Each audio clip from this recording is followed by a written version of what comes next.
You take a seed, you plant it, you grow it, you dry it, you roll it, you smoke it, and it goes down smooth. Hey! Spanning the continent to bring you the truth about cannabis and marijuana law reform. I smoke pot and I like it a lot. The Russ Belville Show, the voice of the marijuana nation. Now, here's your host, Radical Russ Belville.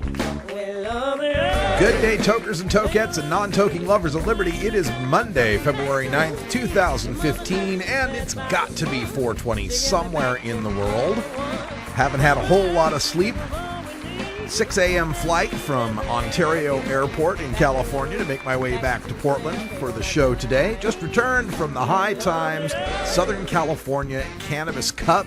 We're going to be showing you all sorts of great scenes from that Cannabis Cup. Got a little slideshow for you to take a look at. We'll talk about that in Behind the Headlines today. I'll give you some of my thoughts on this weekend's Cannabis Cup, the fun that was had there. I got to say, the weather is a lot better down there in San Bernardino. It's like 75 today. It's supposed to be a gorgeous day. And here I am back in Portland where it's 50 and rainy. So boo-hoo for me. But I'll tell you, I was pretty excited getting on the airplane and seeing this at the newsstand. I don't know if you've seen this. It's a special print edition of Newsweek. And I thought there were no more print editions of Newsweek, but apparently marijuana can work miracles in the publishing industry. The cover is Weed Nation with the red, white, and blue flag motif pot leaf, just like we use here on the Russ Belville Show and other people have used many places. But a great look at the past, the present, and the future of marijuana. Interviews with lots of folks that we've talked to here on the show. Trip Kieber from Dixie Elixirs is one of the people. They've got a feature there on Cheech and Chong, a look at the different candidates and their stance on marijuana. There's Chris Christie, being absolutely 100% against it in every way. So check out your newsstands and get a copy of this. When they see that these are flying off the shelves, we get more reporting on the marijuana issue. And I got to say, it's pretty well balanced. There's a couple of drug warrior things in there, but they're presented in such a way that they just kind of look silly compared to everything else that's in the magazine. Also on the show today, we have got a spectacular interview with one of my best friends in the marijuana reform movement, the drug war reform movement, I should say. Diane Goldstein, one of the executive directors of Law Enforcement Against Prohibition. She joined me at the 420 radio booth, and we sat down for a nice 20-minute interview on another one of her passions, and that is Moms United to End the Drug War. So we'll hear all about that coming up at the bottom of the hour. Also on the show today, in drug war data mining, a landmark study just being trumpeted by the National Highway Traffic Safety Administration that shows something we've been saying for years: marijuana does not lead to an increased risk of crash. That's right. All of those traffic data that have been going down have kind of told us what we already knew, but this is the first to do some case control on the use of marijuana by drivers and controlling that for age and gender, and finding that we are not an increased crash risk. So we'll get to that on the show as well. But first, we'll start things off with the 420 radio news. In the headlines today, the D.C. City Council has run into a roadblock in their implementation of marijuana legalization. We've got some results from Mexico showing how legalization in 4 states now is crippling the cartel's ability to sell their product. We've got 2 Texas lawmakers filing CBD-only bills that our friend Sean McAllister from DFW Normal calls them appeasement legislation. The Jamaican Senate has passed decriminalization, and on a perfect day to do so. And we'll tell you a little bit about the new app out there being called Tinder for Stoners. Features a interesting person in the movement. All that and more coming up on the Russ Belville Show.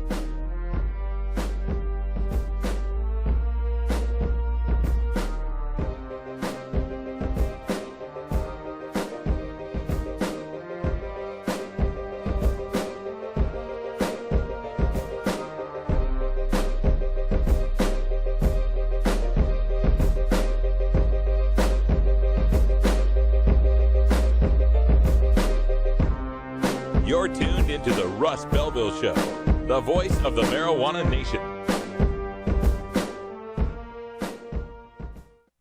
420 Radio, the activist radio station. Sir, do you think there will or should come a time for us to discuss the possibility of legalization, regulation, and control of all drugs, thereby doing away with the violent criminal market as well as a major source of funding for international terrorism? Thank you so much for your time, Mr. President. Well, I think this is an entirely legitimate topic for debate. Name the time and place, Mr. President. Radical Russ has been prepping for this debate full-time since 2005. The Russ Belville Show. Fun.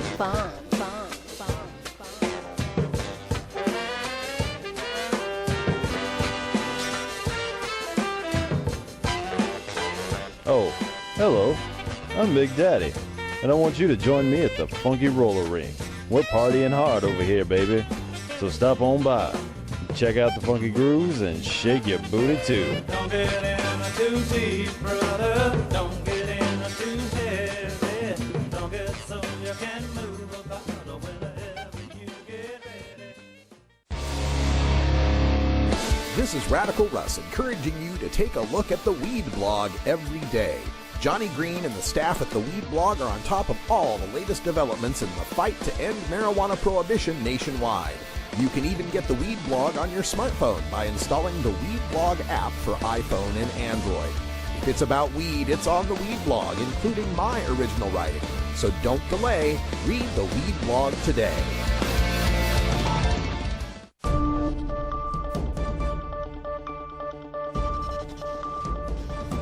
It's time for the 420 Radio News, covering the latest headlines in consumer cannabis, medical marijuana, and industrial hemp. Transcripts of 420 Radio News are available daily on our website at 420radio.org. Now, here's Russ Belville with your marijuana headlines in 4 minutes and 20 seconds. This is your 420 Radio News for Monday, February 9th, 2015. The D.C. Council abandoned plans to hold a hearing on how to tax and regulate marijuana today after the district's new attorney general warned it could subject city lawmakers and their staff members to fines and even jail time. The hearing was scuttled even though business leaders who had launched sales of marijuana in Colorado and Washington state had traveled to the district to discuss a proposed bill to fully legalize marijuana in the nation's capital. New D.C. Attorney General Carl A. Racine warned that the meeting would violate a spending prohibition placed on the city by Congress to not move forward with setting up a regulatory scheme for sales of the plant. Racine said holding a hearing could put city lawmakers and their staffers who help conduct the hearing in jeopardy of fines of up to $5,000 each and potentially even jail terms of up to 2 years. Legalization of marijuana appears to be damaging the Mexican marijuana cartel's ability to sell product in the U.S. In 2014, the U.S. Border Patrol saw a plunge in seizures of pot heading northward. Its agents nabbed 1.9 million pounds of ganja, a 24% reduction compared with the 2.5 million seized in 2011, before Colorado and Washington state first voted to legalize recreational marijuana. Mexican security forces have also noted a dive in marijuana production. In the most recent figures released in September, the Mexican government said that it had seized 971 metric tons of cannabis inside Mexico in 2013, the lowest amount since 2000. Mexico's total homicides have gone down during the time that some U.S. states legalized grass. Killings reached a peak of 2011 of 22,852 and then dropped to 15,649 last year, according to the Mexican government's numbers. 2 Texas lawmakers have filed bills that would allow epilepsy patients to use medicinal oils that contain a therapeutic compound found in marijuana. But some medical marijuana advocates are reluctant to support the proposed Texas Compassionate Use Act, calling it, quote, appeasement legislation, end quote. The twin proposals, House Bill 892 from Representative Stephanie Click, a Republican of Fort Worth, and Senate Bill 339 from Senator Kevin Eltife, a Republican of Tyler, would legalize oils containing CBD, a non-euphoric component found in marijuana known to treat epilepsy and other chronic medical conditions. Their proposal limits the presence of THC, the psychoactive element in marijuana, in the oils. It requires a CBD to THC ratio of 20:1. Click said there will also be a loss of political support if her bill is expanded to include other ailments such as cancer, Crohn's disease, or Lou Gehrig's disease.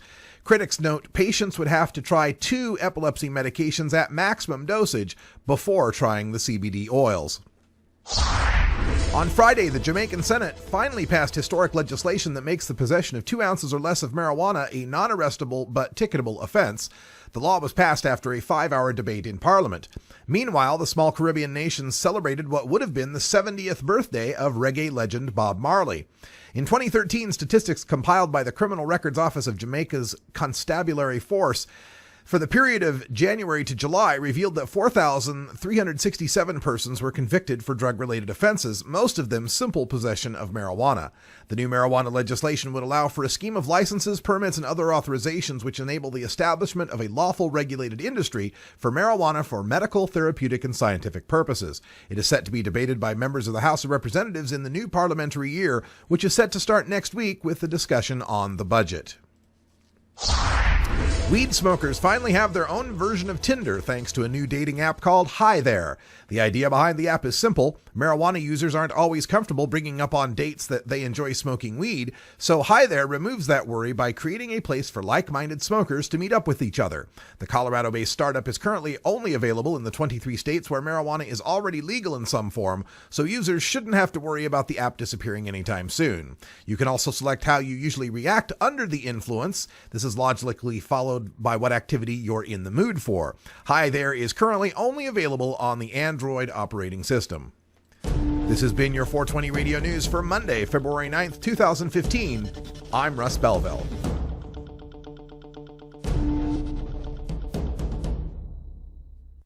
.420 Radio, the home of marijuana experts. The International Cannabis Business Conference is coming to the Hyatt Regency Hotel in San Francisco, California, February 15th and 16th, 2015. Don't miss this exclusive opportunity to hear from the experts on the future of marijuana commerce, including scientists like Dr. Carl Hart, Dr. Amanda Ryman, and Dr. Stanton Peel, policy experts like Ethan Nadelman from Drug Policy Alliance, Anthony Johnson from Oregon's legalization campaign, travel author Rick Steves from Washington's legalization campaign, and California legalization pioneer Dale Sky Jones. Business experts like Harborside Steve D'Angelo, ArcView Group's Troy Dayton, and UFCW union leader Dan Rush. Cannabis journalists like Ricardo Baca, Steve Bloom, and Doug Fine, and California Republican Congressman Dana Rohrabacher, plus many, many more. Tickets are on sale now at internationalcbc.com, but hurry, last year's conference in Portland, Oregon was a sellout. International Cannabis Business Conference, San Francisco, California, February 15th and 16th, internationalcbc.com. There's so much I worry about as a mom. Stephen Harper thinks that organized crime should continue to profit from marijuana prohibition. Imagine regulating marijuana like alcohol and cigarettes with a strong and clear educational message, making it more difficult for my kids and your kids to access. Drug dealers don't ask for ID. Stephen Harper does not have the kind of judgment we need to protect our children, authorized by the Normal Women. The Green Cross has been an amazing source of cannabis medicines for my pain management. Whether I need edibles or tinctures or topicals, I'm able to combine the 2 or 3 to give me really successful pain control. It's the delivery service that Green Cross provides is just incredible.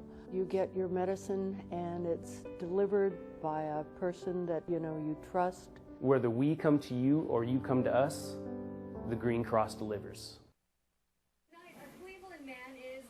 Push for Ohio to legalize marijuana. Jacob Wagner with Ohioans to End Prohibition is trying to pass the Cannabis Control Amendment. Wagner spoke at an event in Columbus tonight. His initiative would give the green light to full marijuana use for people 21 and older, with a heavy emphasis on use for patients. Use, possession, purchase, in order to, kind of codify cannabis culture, we even included gift and trade. So, if somebody has something that they want to share with a friend, you can do that under our amendment. The Cannabis Control Amendment would go on the ballot in 2016.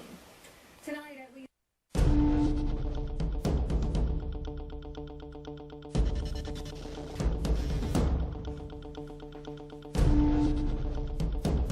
Welcome back, everyone. 15 after the hour, time for Behind the Headlines. And today we're just going to talk about the Southern California Cannabis Cup. You can see in our webcam some slides that are running showing our booth there at the Cannabis Cup. And one of the things I've got to say about this event is, High Times is getting better and better and better at putting these things on. I mean, we had motorcycle backflip demonstrations. You can see that going on. We've got a kind of a stop motion.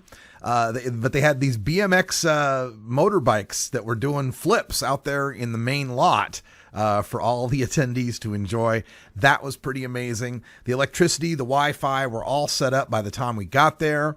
All of the stars of the cannabis community were there. There's Kyle Cushman. There's some great products like the Vapor Cup. The vaporizer that looks like a sippy cup.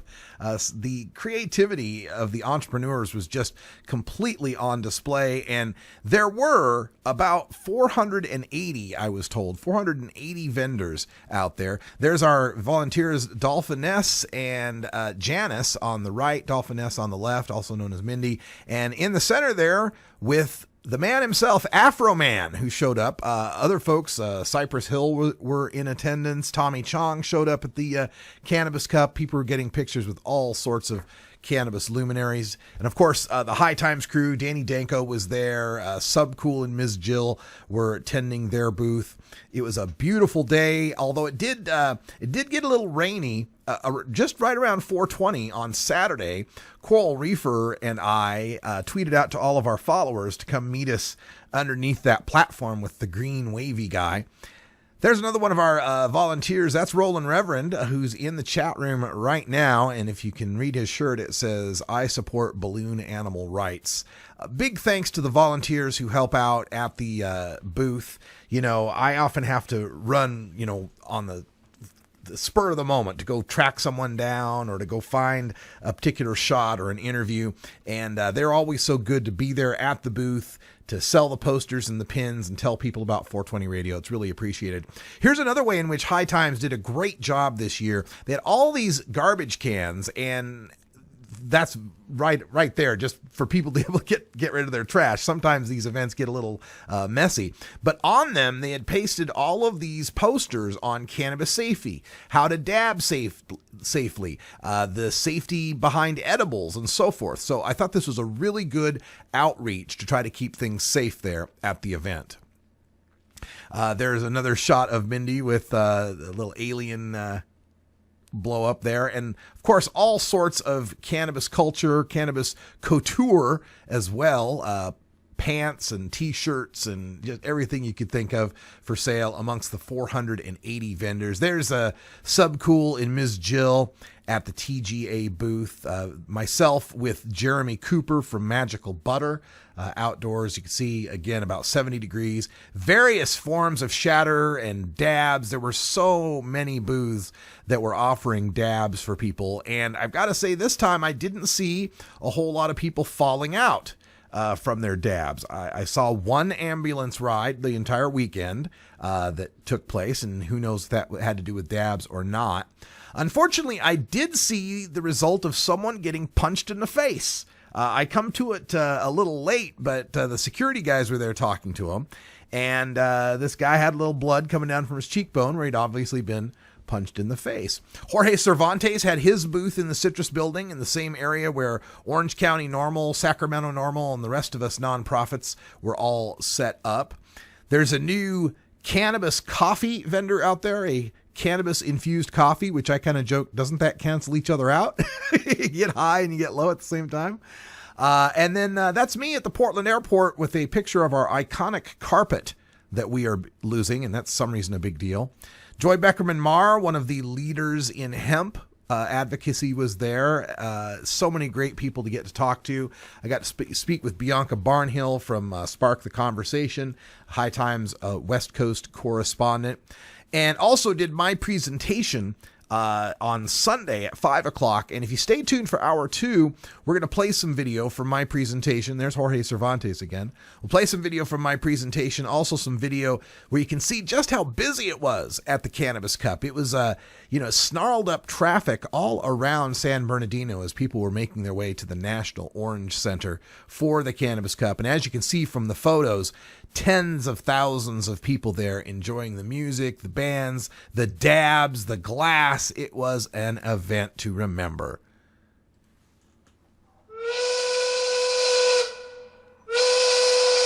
Illegal! Well, kinda, yeah. It was in California, where it's the only place on the West Coast that it's not technically legal. It was all medical, you see.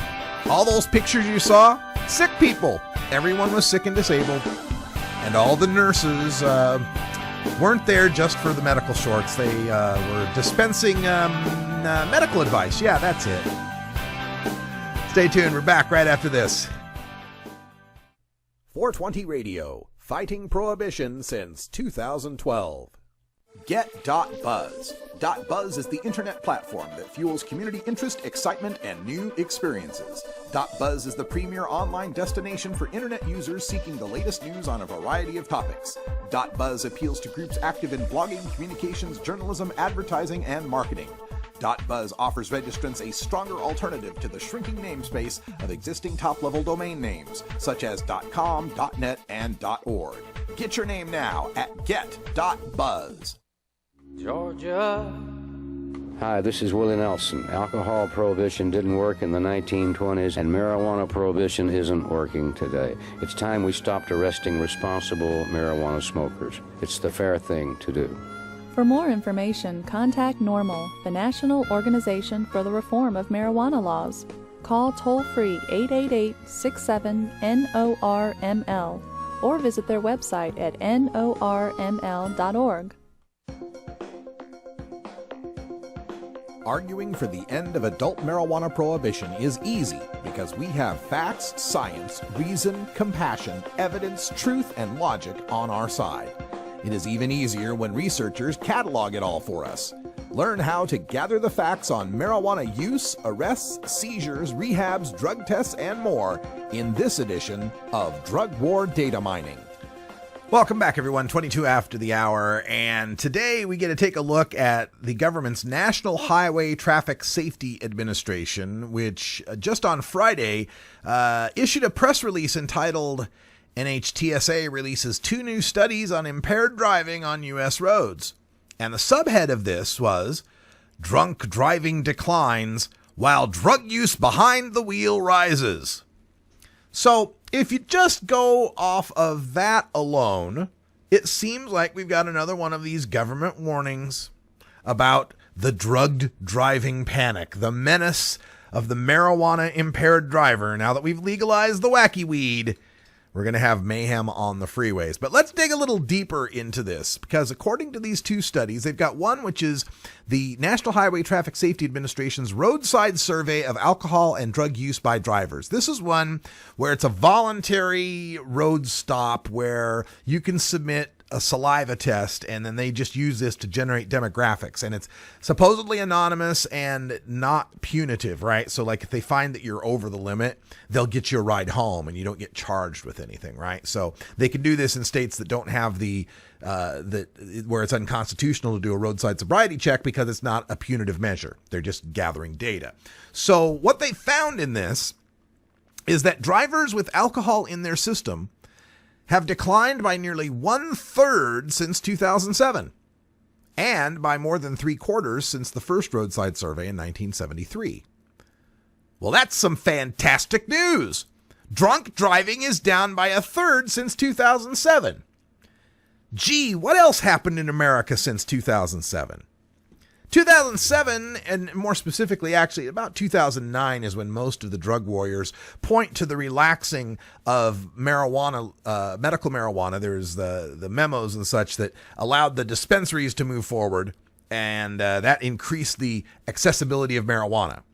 Funny how they never make that correlation that drunk driving is down as the marijuana legality has gone up. Something I noticed right away. Now, they followed up on this by saying the same survey found a large increase in the number of drivers using marijuana or other illegal drugs.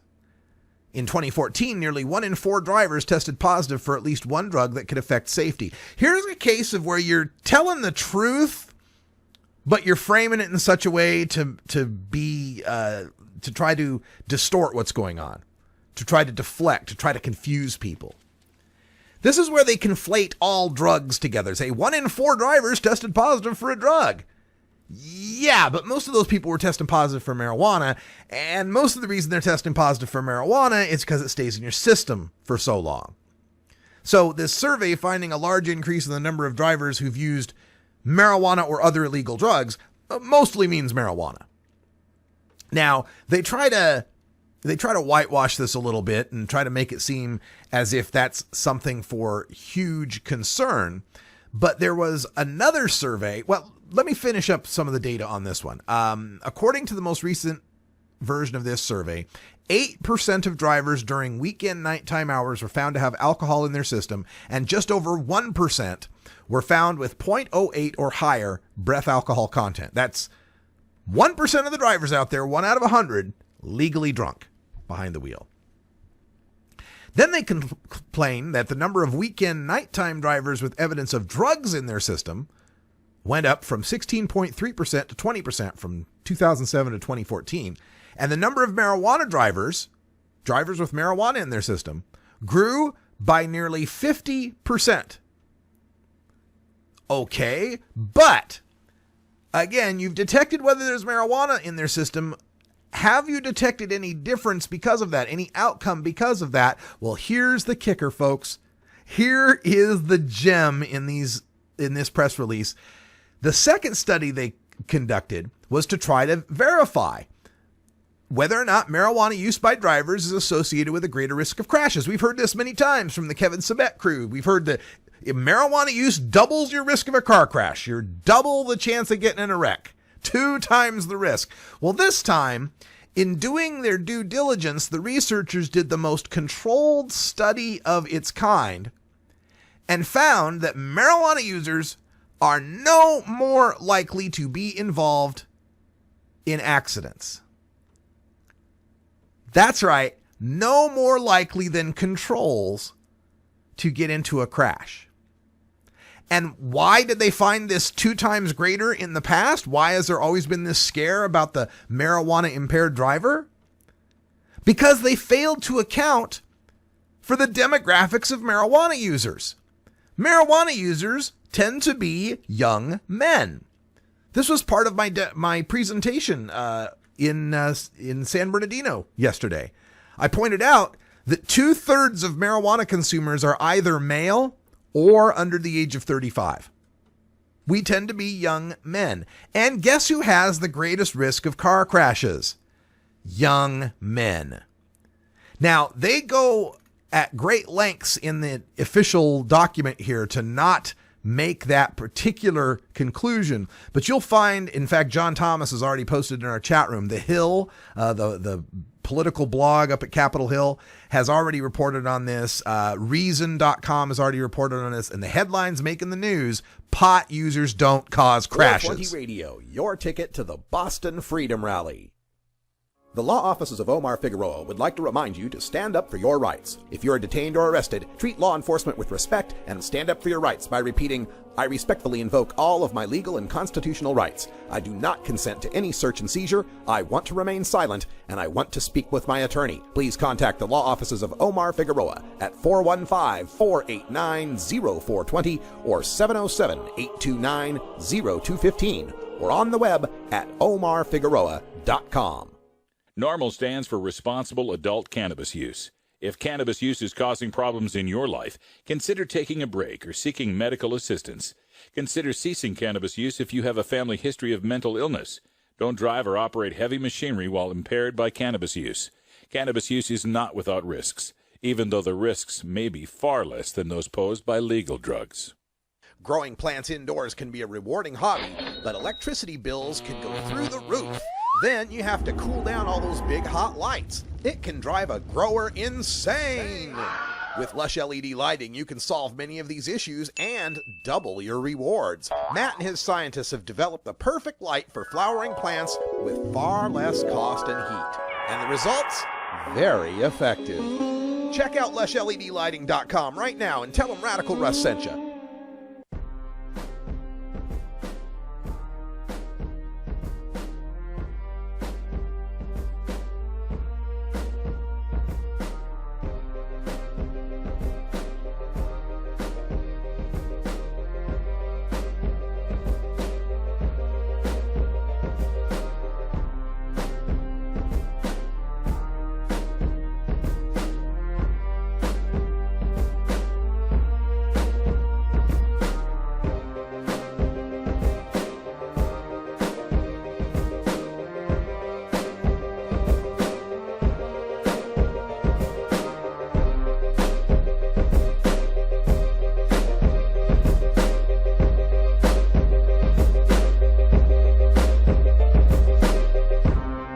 You're tuned into the Russ Belville Show, the voice of the marijuana nation.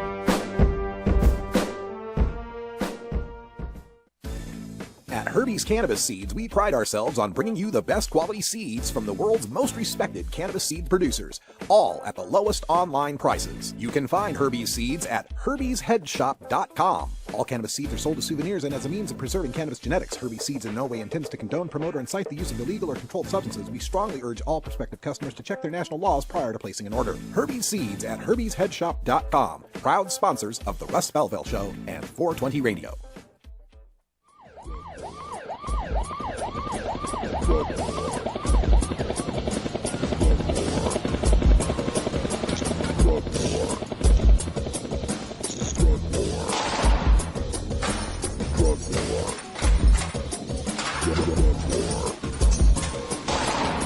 One of the most disturbing elements of the Prohibition War is how it's made police the enemy of otherwise law-abiding cannabis consumers. Fortunately, one group of police officers knows the futility of prohibition and reaches out to educate the community and current law enforcement. Today, the Russ Belville Show visits with another speaker from Law Enforcement Against Prohibition with one clear message: cops say legalize drugs. Welcome back, 32 after the hour, and today for Cops Say Legalize Drugs, a special segment where we joined with Diane Goldstein from Law Enforcement Against Prohibition, who caught up with us at the 420 radio booth at the Cannabis Cup. Enjoy.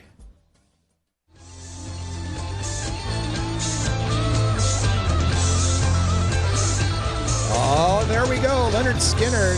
That smell. Have you been outside? Have you smelled that smell? That's the smell of freedom, ladies and gentlemen. Welcome to the 420 radio booth. It's the Russ Belville Show live at the Southern California Cannabis Cup. I don't call it the LA Cup anymore. We're too far from LA. We've got Leap's Diane Goldstein here, a executive board member of Leap, Ladybud Magazine representing. What else?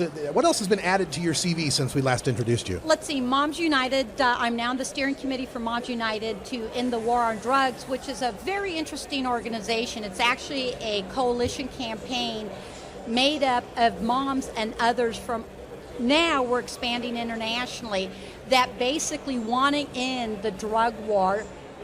The majority of these moms are not marijuana consumers or substance abusers, but what they share is, like me, is my brother passed away from a drug overdose, and a lot of these parents have had their children lost to the war on drugs, in some aspect, imprisonment, incarceration, not being able to get jobs, or death.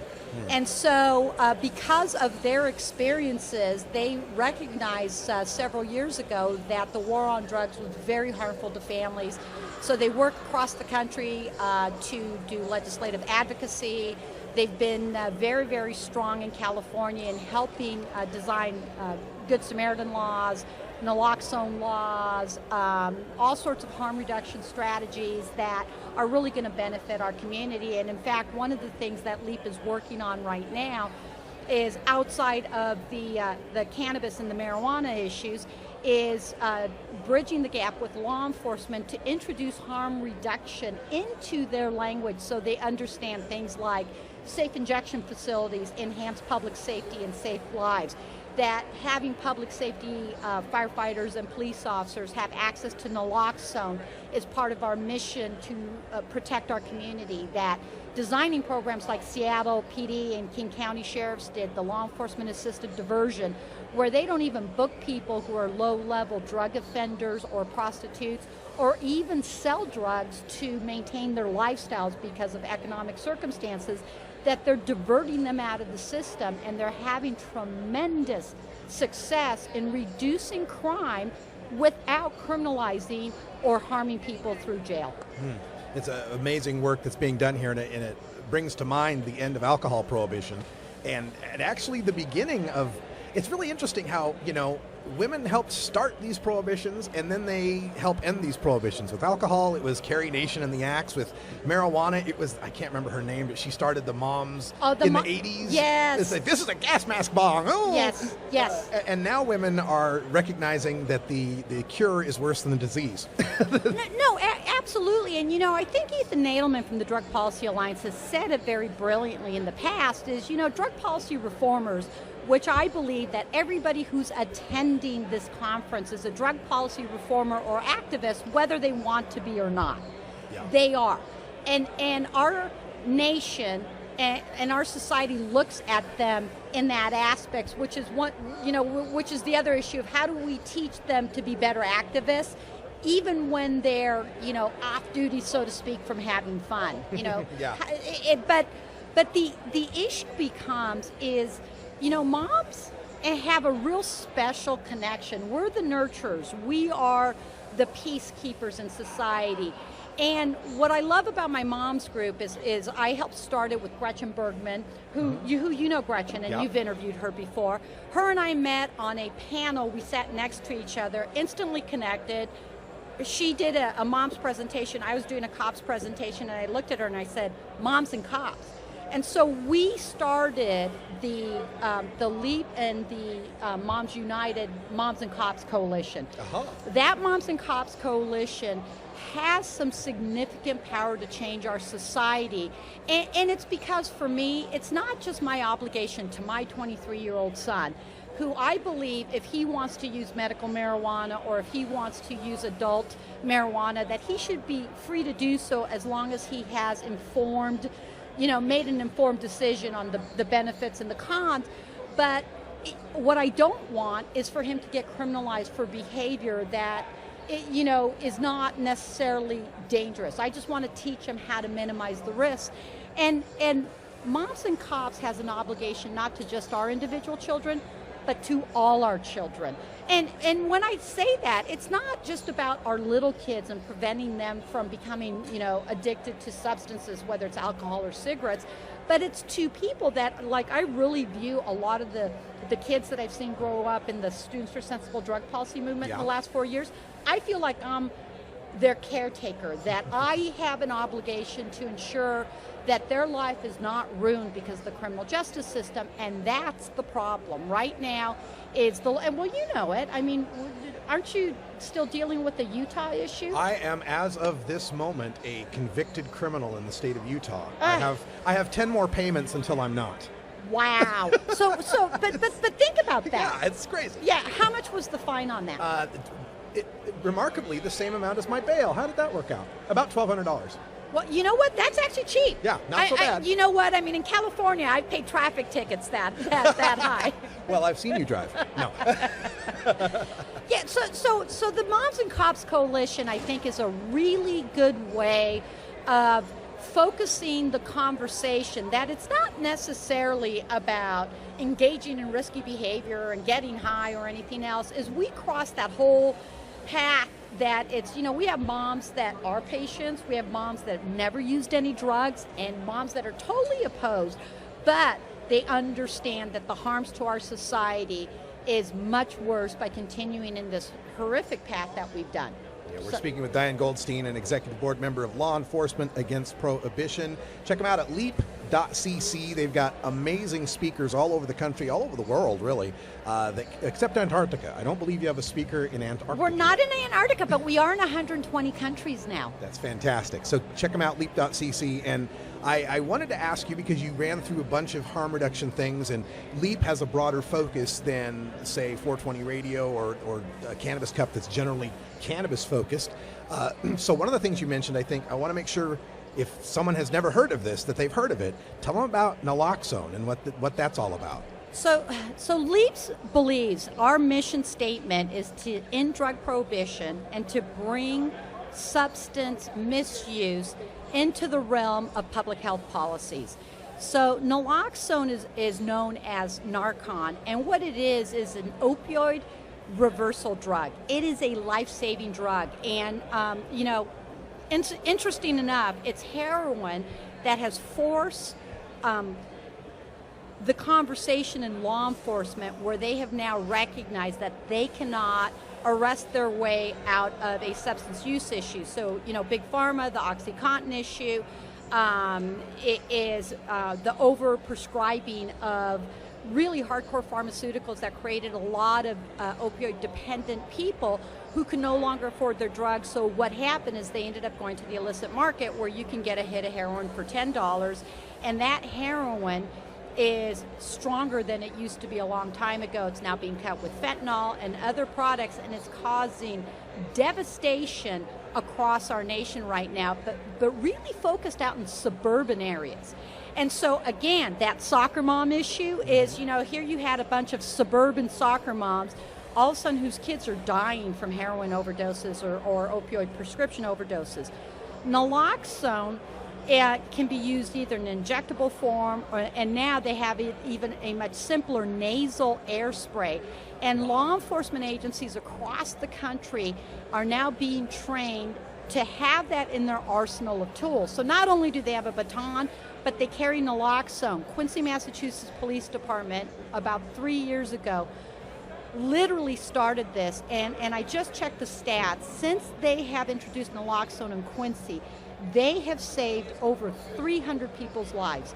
Wow. And so one of the things that the cops realized too is it changed the nature of the relationship with their community. So with the advent of not just naloxone, but with Good Samaritan laws, so most people, when they die of a drug overdose, are with someone else. But because people are afraid to call 911 because they don't want to be criminalized, we used to get people that get dumped at the hospital, or they just get left in their cars, or they're just dumped somewhere and they die, or someone leaves them and someone comes home to find them.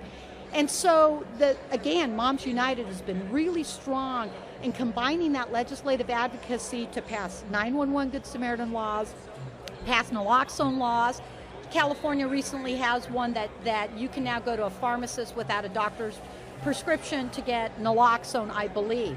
And so this moms group is training citizens on how to use it, and then they're also working with local law enforcement agencies. The San Diego Sheriff's is the first agency in California who now has naloxone. And that is spreading across the nation. It's a form of harm reduction. And so I'm going to introduce a word to your audience if they don't know it. All harm reduction means is that we accept that our society, specifically America, is never going to be drug-free. And that what we need to do is, instead of trying to achieve the impossible and use silly abstinence only, just say no and lie to our children, education is we teach our kids about the realities of drug use and how to minimize the harm. And those harms include naloxone in public safety hands. Reducing the harms includes safe injection facilities like you see in Vancouver. I believe that San Francisco right now is working on potentially having the first national safe injection facility. It's working to pass laws that allow clean needle syringes that have been shown to actually reduce the harms to both the drug user and to public safety, because now when, I was working patrol, you'd go in and you'd stop someone who was a narcotics user, and I've been needle sticked. And then you're going through, it's a nightmare. So it reduces the harms to public safety. And so we have to continue to bring law enforcement on board to realize that there's alternatives to dealing with the harms of drugs, and we've tried criminalizing, we've tried arresting our way out of this. It's there, it's never going to change, and until we blow up the drug war, we're going to continue to see horrible cases like in Missouri, Show Me Cannabis, Jeff Mahansky. You know, there's pot felons in life in federal prison because they grew, 1,000 plants versus 99. How about the guy that was just repairing cars? Yes, exactly. repairing cars. Yeah, he's doing life. So it really is important. So one of the things I think that people need to understand about California, LEAP is going to be the foot soldier literally in doing the outreach to people outside of the cannabis community on why the drug war is such a failure. We're starting to engage in a California LEAP fundraising campaign that is going to be set up to fundraise specifically so we can saturate all of California at Rotary clubs, in the legislators' offices, in business clubs, at universities to talk about the failures of the drug war. And there is no one better than having me as a retired police officer, or Jim Gray, or Steve Downing, partnered with Gretchen Bergman, who's the perfect soccer mom, to talk about why we need to blow the war on drugs up. So any money, I'm pitching right now because I do pitch. It is, if you can just spare $10 to LEAP, if we could get, 1,000 people to give us $10, we would be able to cover some real significant traveling expenses, because LEAP, from a nonprofit perspective, is really one of the least funded organizations if you compare us to Marijuana Policy Project or the DPA or ASA or other groups, yet our footprint really is amazing. So we do a lot with the little, so don't be afraid to even give us $4.20. And let me explain that it really works out. 2 words to prove that. Inga Fricklin, who fabulous. helped us in Oregon immensely. I was there at the live debate between the pro and the con on Measure 91, and her and Richard Harris were representing pro, and there was a couple of times when Inga came across so common sense and so maternal that it just blew the opposition out of the water. It was just amazing. They do amazing work. You can get the most bang for your buck. We need to wrap up because it is a Cannabis Cup, and things are happening a mile a minute, but I did want to bring up a subject before I let you go that is of import to moms, I'm sure, and this is the use of child protective services, going after cannabis consumers, people that are medical patients or not, sometimes just recreational consumers.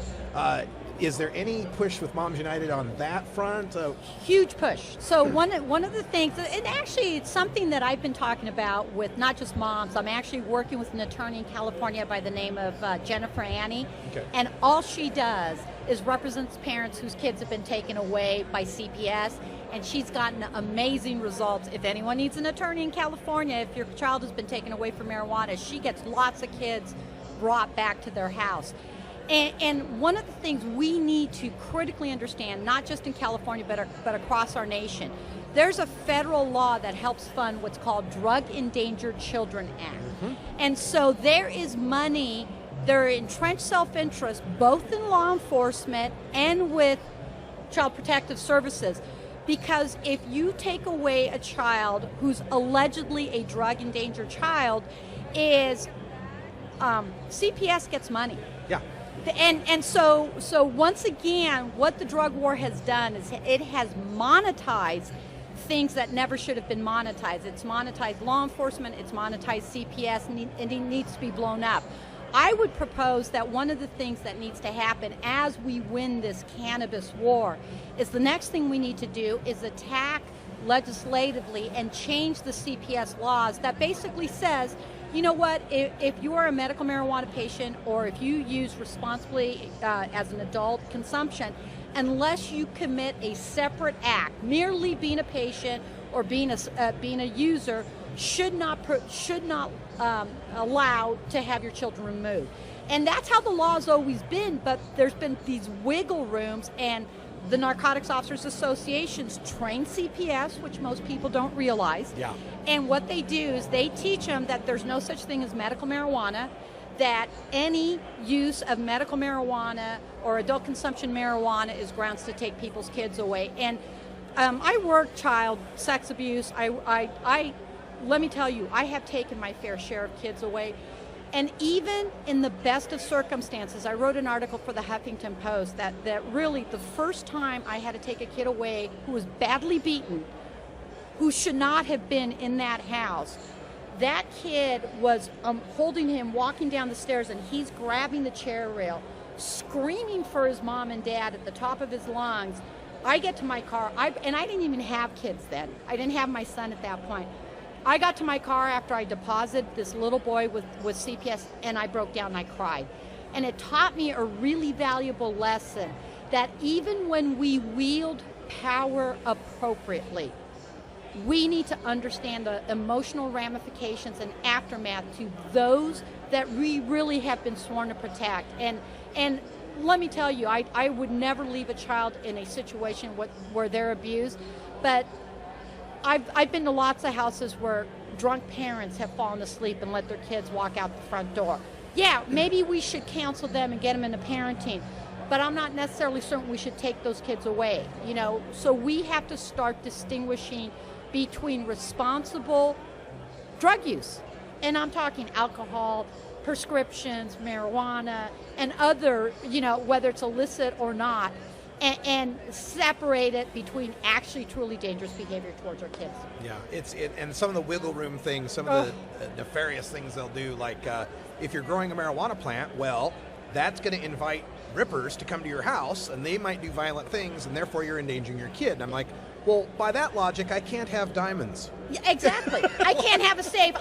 Please don't come to my house because I have a safe full of guns. Okay. Yeah, it makes no sense. You know, it is, and what they're doing, it's the rhetorics that continues to push criminal justice. And I have to say this from a law enforcement standpoint. There are a lot of voices, and we're starting to win, and they're starting to become a little bit more public. I think that most law enforcement has realized, you know what, adult consumption marijuana legalization is coming.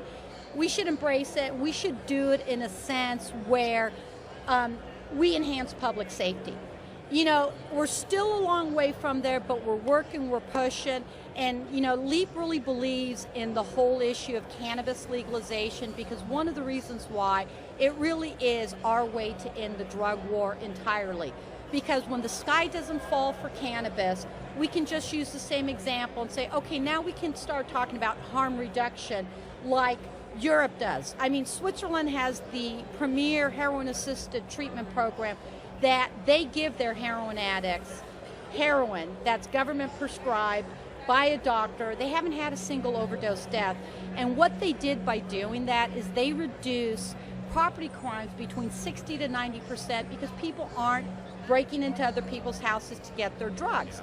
You know, so we need to go back to our history in law enforcement during drug prohibition, where you had Chief August Vollmer out of Berkeley PD, who professionalized law enforcement, who believed that drug addiction, no different than prostitution and gambling, should not be a police issue, but that drug and substance use was best left to public health officials. And he wanted to have a heroin-assisted treatment program for addicts back in the 1930s. Yeah. So let's go back to our roots. Let's blow up the drug war, but we can't do it without you, the cannabis consumers, the medical marijuana patients, and we need your support. We need your help to blow it up. Yeah, give $10 to leap.cc. And does Moms have a website we need to give out? You know what, Moms United, if you Google Moms United to end the war on drugs, you'll get to it. I think it's momsunited.net. But anyone can find, you can find them on Facebook. You can find LEAP on Facebook. You can find LEAP on Twitter. So follow us, or you can find me on Twitter at Diane M. Goldstein. Diane M. as in Mary Goldstein, but it's not Mary, is it? Marie. Marie. I'm that good Hispanic, remember? That's right. All right. Thank you so much, Diane Goldstein from LEAP, for joining us here on the Russ Belville Show live at the Cannabis Cup. Let's get back to some music and chill. Thanks, Russ. 420 Radio, freeing your mind 24 hours a day. Yo, man, you need a light? Yeah, man, light it up, man. All the bomb clock, yeah, man, light it up.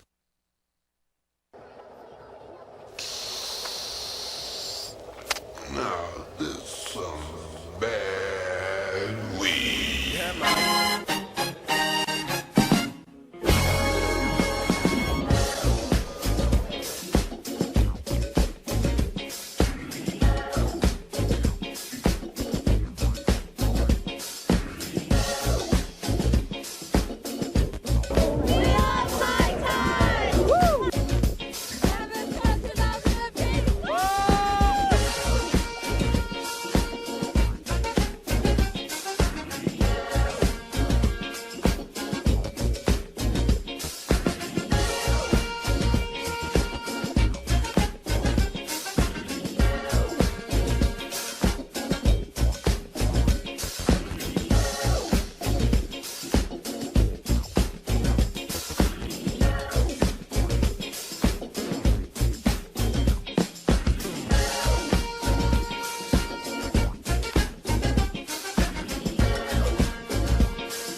High time, we about to get faded.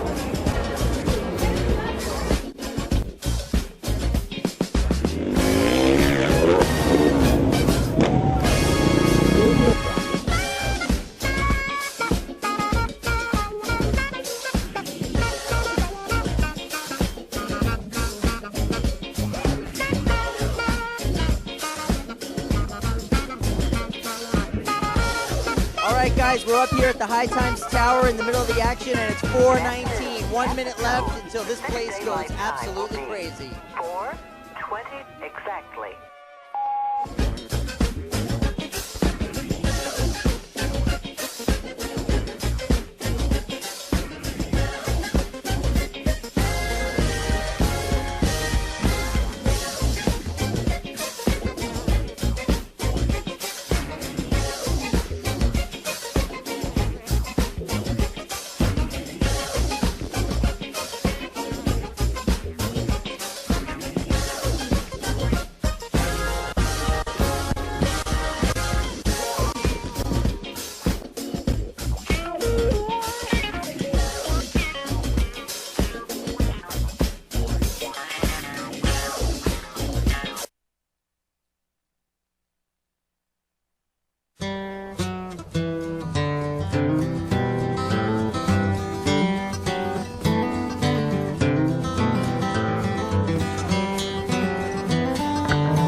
Trailed by 20 hounds.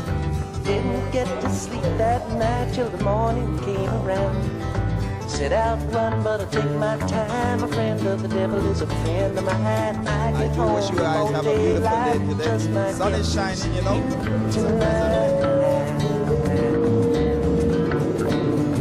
Ran into the devil, paid an only 20 bills. Spent the night in a cave up in the hills. Set out and run, but I take my time. A friend of the devil is a friend of mine. I get home before daylight, just might get some sleep tonight. I ran down to the levee, but the devil caught me there. Took my $20 bill and it vanished in the air. I'm running, but I take my time. A friend of the devil is a friend of mine. I get home before daylight, just might get some sleep tonight. Got 2 reasons why I cry away each lonely night. The first one's named Sweet Anne-Marie, and she's my heart's delight. Second one is prison baby, the sheriff's on my trail. And if he catches up with me, I'll stand. A good time there at the High Times Cannabis Cup in Southern California. And that's all the time we got for Hour 1. But stay tuned for Hour 2 Toker Talk Radio coming up next.